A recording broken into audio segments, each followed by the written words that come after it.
ঈদের দিনও সকালবেলা, আমি ঈদের দিন আজ ঈদ ফজরের নামাজ পড়ে আমি টেইলারের দোকানে দাঁড়ায় ছিলাম। আমার পাঞ্জাবিটা তখনও সেলাই হয় নাই। আমি ঈদের নামাজে যাব কিভাবে? আমি সেই অভাবের সংসারে বড় হয়েছি। তারপরও কোনোদিন বাপ অবৈধ রোজগারের পিছনে যায় না। এক মসজিদের ইমামতি করছে 43 বছর। আব্বা এক মসজিদে নামাজ পড়াইছে, এক মসজিদে 43 বছর এক মসজিদের ইমাম ছিল আমার বাপ।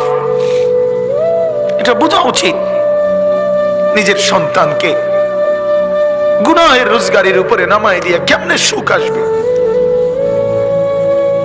নিজের ঘরে হারামের সুদের টাকা, ঘুষের টাকা, চুরির টাকা, ডাকাতির টাকা, ওজনে কম দিয়ে ঠকবাজি করে, প্রতারণা করে, মিথ্যা বলে, ধোঁকাবাজি করে, নেশার সামানা বিক্রি করে, মদের উপকরণ বিক্রি করে, জুয়ার সামগ্রী বিক্রি করে, মানুষকে ঠকাইয়া প্রতারণা করে, মিথ্যা বলে যে টাকা আপনি ঘরে আনলেন, আপনি অনেক মানুষকে কষ্ট দিয়ে আপনার ঘরে সুখ আসবে কেমনে